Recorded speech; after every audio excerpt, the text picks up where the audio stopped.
नमस्कार, मैं शंभू कुमार सिंह और आप देख रहे हैं नेशनल दस्तक। क्या संविधान अपनी अंतिम सांसें ले रहा है? क्या इस देश में एससी, एसटी, ओबीसी माइनॉरिटी के लोगों को अब मार दिया जाएगा? क्या बुलडोजर चलता रहेगा? मैं थोड़ा सा फ्लैशबैक में ले जाऊंगा।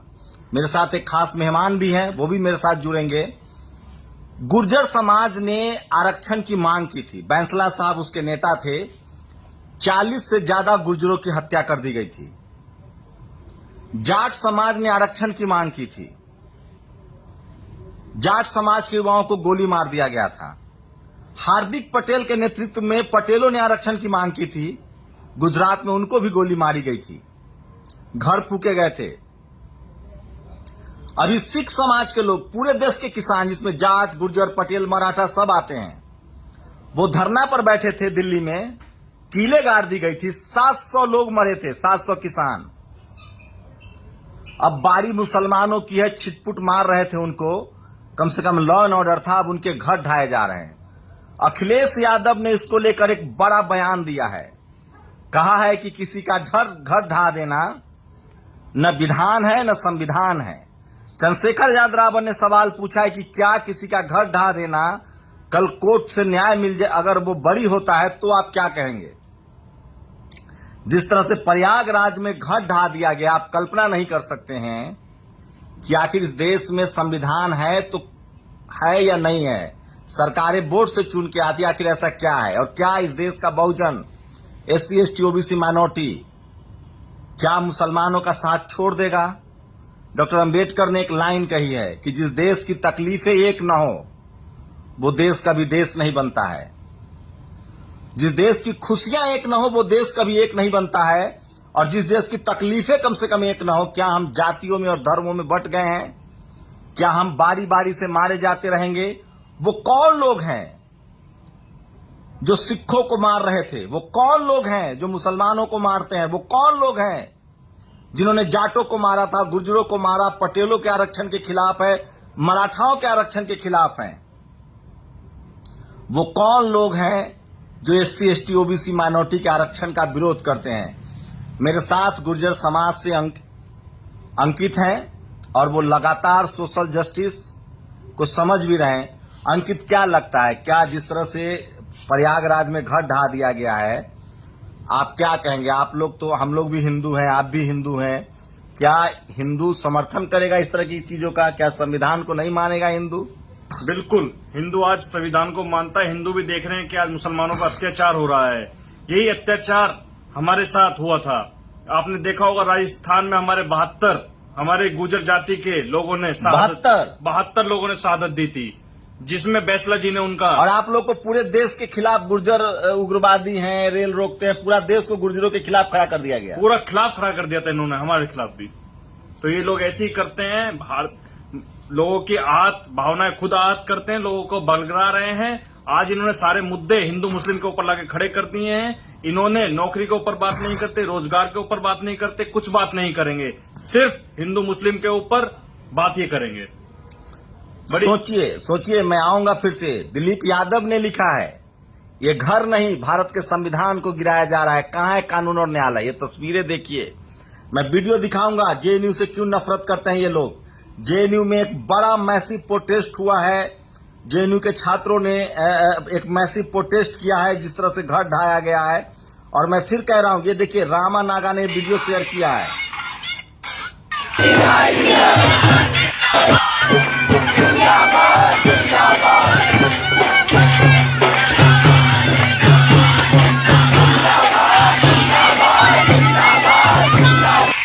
जेएनयू में एक बड़ा प्रोटेस्ट है। सोचिए, ये वही मीडिया है आज जो मीडिया मुसलमानों को देशद्रोही, आतंकवादी कह रही है, जो एक प्रोटेस्ट कर रहे थे। ये वही मीडिया है जब 2 अप्रैल को शेड्यूल कास्ट, शेड्यूल ट्राइब और ओबीसी के लोग एससी, एसटी एक्ट बचाने निकले थे। उस दिन भी उनको आतंकवादी, नक्सलवादी और भीड़ कहा गया था, उपद्रवी कहा गया था। आप सोचिए, कल्पना कीजिए कि गुर्जर आरक्षण अपने अधिकार की मांग करे तो उपद्रवी है, जाट अपने अधिकार की मांग करे तो उग्रवादी है, उपद्रवी है, शेड्यूल कास्ट मांग करे तो उपद्रवी है, आदिवासी मांग करे तो नक्सलवादी है, मुसलमान मांग करे तो आतंकवादी है, तो भैया इस देश में है कौन बढ़िया? दो ही आंदोलन बढ़िया है। जो एक मंडल कमीशन के खिलाफ आंदोलन हुआ था, जिसमें जाट को, गुर्जरों को आरक्षण मिला, पटेलों को आरक्षण मिला, मराठाओं को आरक्षण देने की बात थी। इस देश में एक और आंदोलन अच्छा है, अन्ना जी का आंदोलन, जिसमें आरएसएस शामिल था, जिसके बाद बीजेपी आई। तो समझिए टीवी और अखबार का खेल।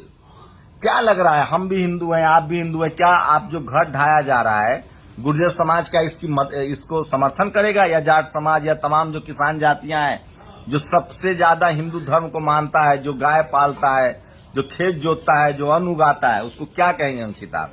देखो, आज हमें ये शर्म आनी चाहिए। मैं कहना चाहता हूँ गुर्जर समाज से भी। अभी शिवराज सिंह चौहान का 15 दिन पहले एक बयान आया था। उन्होंने ये कहा था कि मैं अपने बेटे की LLM की डिग्री में लेने अमेरिका नहीं जा पाया।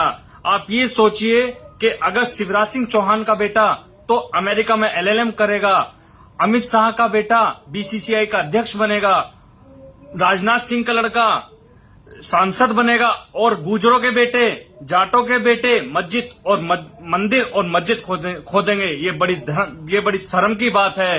आप देखिए, चुनाव चल रहा था, यूपी चुनाव, किस तरीके से इन्होंने हमारे पूर्वज सम्राट मीर भोज का अपमान किया। इन्होंने अपमान किया हमारे जो मेरठ के क्रांतिकारी धरा के धन सिंह कोतवाल गुर्जर हैं। नरेंद्र मोदी जी गए थे मेरठ, लेकिन उन्होंने मेरठ की धरती पर जाकर 1857 क्रांति के जनक धन सिंह कोतवाल गुर्जर का नाम नहीं लिया। एक छोटे से व्यापारी हाजी गल्ला को उन्होंने टारगेट किया, क्योंकि उन्हें पता है हिंदू मुस्लिम के ऊपर भाजपा जीतती है, आरएसएस जीतती है। मैं पूछना चाहता हूं गुर्जरों से, आज जितने गुर्जर मुझे सुन रहे हैं, जब वीडियो ज्यादा ज्यादा देख रहे हैं, कि कितने गुर्जर आज जज हैं? आप एक जज बता दीजिए, सुप्रीम कोर्ट, हाई कोर्ट में कितने गुर्जर जज हैं? क्यों ये नरेंद्र मोदी सुन लीजिए, एक जगह रोक रहा हूं, सुप्रीम कोर्ट में ठाकुर समाज से भी जज नहीं है। मैं एक कह रहा हूं आपसे, आप देखिए कितने गुर्जर वाइस चांसलर इस देश में गुर्जर हैं। 239 PMO में से आप देख लिए नरेंद्र मोदी जी के पास कितने सचिव गुर्जर हैं? 0, नील बटे सन्नाटा गुर्जर हैं। कहीं गिनती नहीं है। लड़ाई झगड़े होते हैं, ब्राह्मण पीछे रहते हैं, गुर्जर आगे होते हैं, क्योंकि उन्हें पता है ये लड़ेंगे, भिड़ेंगे और ये मरेंगे, और वो देश चला रहे हैं जहां हमारे लोगों को आज होना चाहिए। मैं किसी जाति को ब्लेम नहीं कर रहा हूं, लेकिन मैं ये कह रहा हूं, जो मनुवादी हैं, जो जातिवादी हैं, जो ब्राह्मणवादी हैं, उनका षड्यंत्र है। देश को बांट रहे हैं वो जातियों में और धर्म में। देश को जाति और धर्म में बांट रहे हैं। एक तस्वीर दिखा रहा हूं, विनोद कापरी ब्राह्मण समाज से आते हैं, बड़े संपादक हैं। इन्होंने लिखा है, भारत के मुसलमानों के साथ दुनिया के इतिहास की पिछले 60-70 सालों की सबसे बड़ी ज्यादती हो रही है। थोड़ी भी इंसानियत और देशभक्ति बची है तो अपने देश के मुसलमानों के दर्द में उनका साथ दीजिए, उनके लिए लिखिए, बोलिए, आवाज उठाइए। सोचिए, आज मुसलमानों का घर तोड़ा जा रहा है। कल सिख सड़क पर बैठे थे, उनके किले लगा दी गई थी। आखिर आप सबको मारना क्यों चाहते हैं? कौन लोग हैं ये लोग? ये वही लोग हैं जो जाति जनगणना का विरोध कर रहे हैं। ये वही लोग हैं जो मीडिया में, जुडिशियरी में, ब्यूरोक्रेसी में बैठे हुए हैं। ये वही लोग हैं जिनका इस देश पर कब्जा जमा हुआ है, जो पावर सेंटर से 6 media, judiciary, bureaucracy, college, university. आप सोचिए किस तरह से इस देश को, संविधान को रौंदा जा रहा है। ये तस्वीरें देखिए।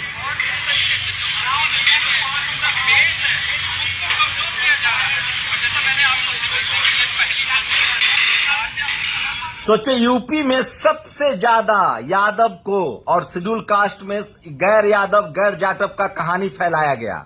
आपस में ओबीसी को जातियों में लड़ाया गया है।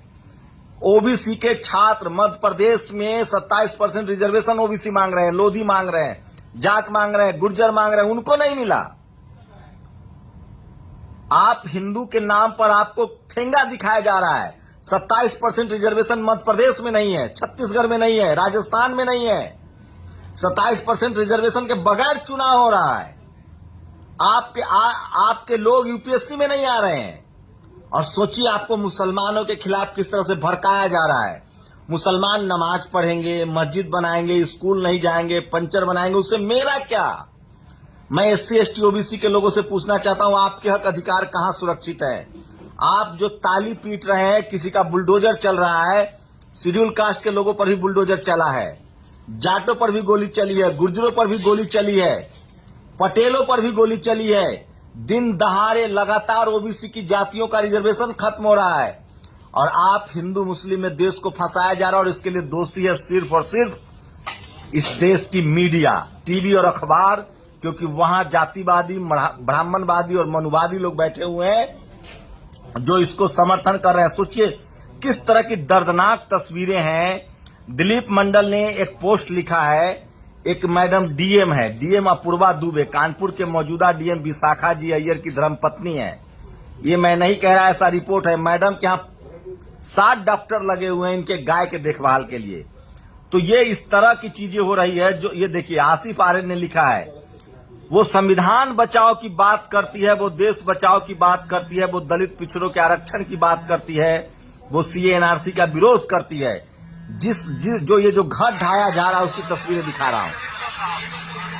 बहुत शानदार घर था, सोशल मीडिया पर वायरल है। सोचिए, वो लड़की है, उनका नाम है अफरीन फातिमा।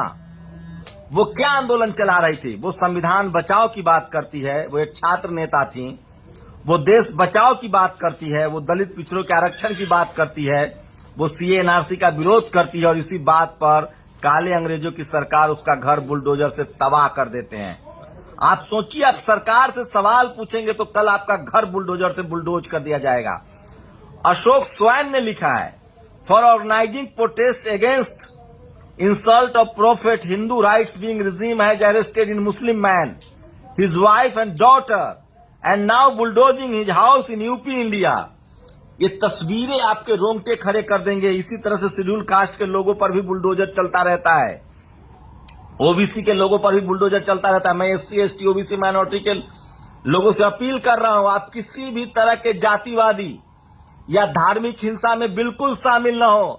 अपने बच्चों की पढ़ाई लिखाई, स्कूल कॉलेज, रोजी रोजगार पर ध्यान दे।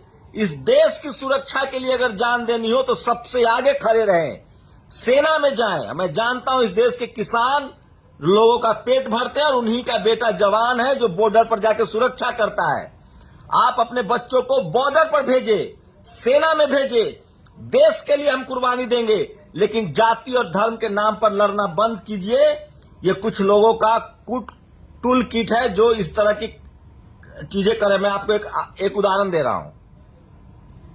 शांति निकेतन हिंदी विभाग के विभागाध्यक्ष की लिस्ट बता रहा हूं, सोचिएगा जो हिंदू मुस्लिम कर रहे हैं। शांति निकेतन हिंदी विभाग के विभागाध्यक्ष, हे अन्न तुच्छ प्राणियों, जब तुम्हें हिंदी का ज्ञान ही नहीं है तो अन्याय अन्न क्या करे। सियाराम तिवारी, भोलानाथ मिश्रा, सियाराम तिवारी, भोलानाथ मिश्रा, हरिश्चंद्र मिश्रा, प्रोफेसर रमेश्वर मिश्रा, मंजू रानी सिंह, मुक्तेश्वर नाथ तिवारी, चक्रधर त्रिपाठी, शैलेंद्र त्रिपाठी, शकुंतला मिश्रा, रविंद्र मिश्रा। एक जाट, गुर्जर, पटेल, मराठा कोई मिला आपको इन नाम में? इस देश में जो पावर सेंटर्स है, जो जुडिशियरी है, मीडिया है, ब्यूरोक्रेसी है, कॉलेज यूनिवर्सिटी है, उस पर जाति विशेष का कब्जा है और आपको धर्म की लड़ाई में फंसाया जा रहा है। अंकित बता रहे थे कि बीजेपी के दर्जनों नेताओं के बच्चे विदेश पढ़ते हैं। निर्मला सीतारमण, राजनाथ सिंह, आप बता दें रविशंकर प्रसाद, इन सबके बच्चे विदेश पढ़ रहे हैं और आपके बच्चों के हाथ में सोचिए कटोरा थमाया जा रहा है। अंकित, क्या जो हिंदू हैं, जो ओबीसी जिसको हम कहते हैं, कॉन्स्टिट्यूशनल नाम से हम सब हिंदू हैं, क्या वो जागरूक हो रहे हैं या वो अभी भी समझ नहीं रहे हैं कि किस तरह से उनके पढ़ाई लिखाई, रोजी रोजगार का मुद्दा खत्म हो रहा है? अगर आज भी जागरूक नहीं हुए तो इतिहास में 2024 के बाद अगर ये दोबारा जीत जाते हैं, दोबारा ये मनुवादी लोग आते हैं, तो ये ध्यान रखना, इतिहास में आवाज उठाने वाली क्या कुछ भी नहीं कर पाओगे आप लोग, ये मैं बता रहा हूं। और अपनी गुर्जर बिरादरी से मैं ये बता रहा हूं कि मुसलमानी एक ऐसी कौम हुई है जिसने आज तक गुर्जरों को लोकसभा में बिठाया है, एमपी बनाया है, मंत्री बनाया है। किसी और जाति ने, इन मनुवादियों ने कभी उन्हें सहारा नहीं दिया। एक मुसलमान कौम ऐसी थी, आप देख लीजिए कैराना में हिंदू मुस्लिम, लेकिन बाबूजी हुकम सिंह को सांसद मुसलमानों ने बनाया। एक गुर्जर जाति का सांसद उन्होंने बनाकर भेजा जो वहां की आवाज उठा सके। तो मुसलमानों का तो एहसान है गुर्जरों के ऊपर कि उन्होंने आपकी गुर्जर जाति के लोगों को ऊपर बिठाया है। पुनीत कुमार सिंह, संजय राउत का एक बयान आया है, सिर्फ 48 घंटे के लिए ईडी हमारे हाथ में दे दीजिए, देवेंद्र फडणवीस भी शिवसेना को वोट देंगे। संजय राउत, तो किस तरह से प्रशासन का दुरुपयोग किया जा रहा है, कोई भी समर्थन नहीं कर रहा है जिस तरह से बुलडोज हुआ है। और सोचिए, आप कल्पना कर सकते हैं किस तरह से घर ढाया जा रहा है लोगों का, ये किसी तरह से उचित नहीं है। कल सरकार से मैं सवाल पूछूं, मेरा घर ढा दिया जाए, ये बिल्कुल ठीक नहीं है। दिलीप मंडल ने एक पोस्ट लिखा है, जस्टिस मुल्ला ने अपने एक फैसले में लिखा था कि यूपी पुलिस देश में संगठित अपराधियों का सबसे बड़ा गिरोह है। रुकिए, जस्टिस मुल्ला नाम से कंफ्यूज होने की जरूरत नहीं है। उनका नाम आनंद नारायण मुल्ला था, शुद्ध कश्मीरी पंडित, लखनऊ से निर्दलीय सांसद भी रहे, उर्दू के साहित्यकार थे। तो सोचिए, इस तरह के हैं आप। ये सोचिए, आफरीन के घर का पिछला हिस्सा तोड़ दिया गया।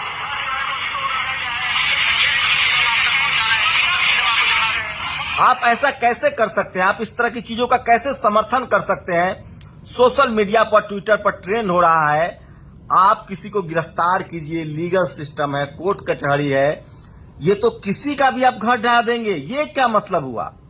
क्योंकि इनके पास टीवी है और अखबार है। सोचिए, धार्मिक मसलों का मामला था, प्रोफेसर रतन लाल को किस तरह से गिरफ्तार कर लिया गया, लेकिन नुपुर शर्मा को अभी भी सुरक्षा मिली हुई है। निधि रतन लिखती है, फर्क साफ है, बहुजन जाति अरेस्ट, मनुवादी जाति को सुरक्षा। ये निधि रतन ने ट्वीट किया है और मैं लगातार देख रहा हूं। ये देखिए किस तरह से लगातार बूलो मंडल, पूर्व सांसद, उन्होंने लिखा है, जहां भी जाओ यही मिलेगा, बहुजनों के पढ़ने और हक मांगने से ये बोर्ड खतरे में है, हिंदू कोई खतरे में नहीं है। इसी बोर्ड को बचाने के लिए संघ देश को नफरत और दंगे में झोंक रहा है, ताकि बहुजन समाज और मुस्लिम आपस में भिड़े रहें और इस बोर्ड की तरफ न देखे। हिंदू मुस्लिम प्रोपेगेंडा सब भ्रम है। बूलो मंडल का कहना है कि SC ST OBC के लोग कलेक्टर, SP, DM, जज, बिजनेसमैन बन रहे हैं, इसीलिए हिंदू मुस्लिम कराया जा रहा है। जितेंद्र मीना लिखते हैं, दिल्ली यूनिवर्सिटी के प्रोफेसर हैं, मिश्र, तिवारी, त्रिपाठी मिलकर ही हिंदी विभाग शांति निकेतन को विश्व स्तरीय नहीं बना पाए। बावन उत्तर भारत में सबसे अधिक प्रगतिशील कहलाते हैं और मेरिट का लॉजिक, यही भी संस्कृति लाए हैं। आरक्षण का असली मजा यही लिए गाली खा रहे हैं दलित, आदिवासी और पिछड़े। जाट गुर्जर समाज की कितनी भागीदारी है ब्यूरोक्रेसी, जुडिशियरी और मीडिया में और पत्रकारिता में? 0% है। आप देख लीजिए कौन सी कंपनी का CEO गुजर है, कहीं नहीं मिलेंगे गुजर मिलेंगे। अगर नोएडा देख लीजिए, दिल्ली NCR में देख लीजिए, जमीन बेचकर गुजर बाउंसर हैं, नौकरी कर रहे हैं, कहीं सरकारी में नहीं है, कहीं विभाग में नहीं है। 239 सचिव नरेंद्र मोदी जी के पास है, एक भी गुजर नहीं है। शर्म आती है देखकर कि हमारी जाति के साथ ये क्या हो रहा है। अब हमें समझ आ रही है और हम इनसे कह रहे हैं, जितनी हमारी भागीदारी है उतनी हमारी हिस्सेदारी सुनिश्चित कर दीजिए। यही हमारा सवाल RSS से है। अगर RSS गुजरों का संगठन है, हिंदुओं का संगठन है, तो क्यों आज तक RSS का चीफ इन्होंने कोई गुजर नहीं बनाया? जिस दिन ये RSS का चीफ कोई गुजर बना देंगे, मैं RSS को मान लूंगा कि ये हिंदुओं का संगठन है, तब तक नहीं मानूंगा। आप भी सोचिए, आप भी समझिए, अगर उनके बच्चे विदेश में पढ़ रहे हैं और हमारे बच्चे मंदिर मस्जिद खोद रहे हैं, बड़ी शर्म आती है देखकर दोस्तों, साथियों। सोचिए किस तरह से इस देश की मीडिया ने लाइव दिखाया है जो प्रयागराज में फरहीन का घर ढाया गया है। क्या लगता है आप लोगों को कि न्याय देने की इस तरीके से आप सहमत हैं? क्या लगता है आप लोगों को कि किसी का घर ढा देना, चूंकि आप यूपी के कई इलाकों में ऐसे मैसेज आ रहे हैं कि बिजली की भारी कटौती से लोग परेशान है, सो नहीं पा रहे हैं, इस पर कोई बात नहीं करेगा। मैं फिर कह रहा हूं, इस देश को बर्बाद करने में अगर किसी की भूमिका है तो वो टीवी और अखबार की है। IAS अधिकारी की गाय वाला मसला अपनी खींचतान पर निकला। IAS अधिकारी षड्यंत्र की बात कही, पशु चिकित्सा अधिकारी पर आरोप लगाए, कार्रवाई के लिए लिखा है। तो सोचिए, ये लगातार मैं खबरें आपको दिखा रहा हूं सोशल मीडिया पर। आज की सबसे बड़ी खबर है जिस तरह से घर को बुलडोज किया गया है। जिस घर को बुलडोज ध्वस्त किया गया वो जावेद मोहम्मद की पत्नी परवीन फातिमा के नाम है, जिन्हें उनके पिता ने दिया था। मुस्लिम प्रॉपर्टी रूल के मुताबिक प्रॉपर्टी अगर किसी महिला के नाम है, उनके पति को उनका शेयर नहीं होगा। के राय वकील हैं। तो सोचिए किस तरह से सरेआम घर ध्वस्त किया जाता है। और इसीलिए ये मतलब क्या कहा जाए, मतलब कब तक आप लोग धर्मों में बटे रहेंगे, हिंदू मुस्लिम के नाम पर लड़ते रहेंगे? इस देश को बर्बाद किया जा रहा है, किसी का घर ढा दिया जा रहा है। सवाल है कि आखिर ये योगी राज में कानून पर भारी है बुलडोजर। अगर ये आप नहीं बोलेंगे तो आप चैन से नहीं सोएंगे। मैं फिर कह रहा हूं, अगली बारी आपकी आएगी। आप लोग अपनी प्रतिक्रिया जरूर दीजिए। शुक्रिया। नेशनल दस्तक की आपसे गुजारिश है कि अगर इसको बचाना चाहते हैं तो नेशनल दस्तक को सब्सक्राइब करने के लिए रेड कलर के सब्सक्राइब बटन को दबाएं, फिर बेल आइकन की घंटी दबाएं, नेशनल दस्तक को बचाने के लिए बहुत जरूरी है कि हर खबर को शेयर करें, लाइक करें, कमेंट जरूर करें।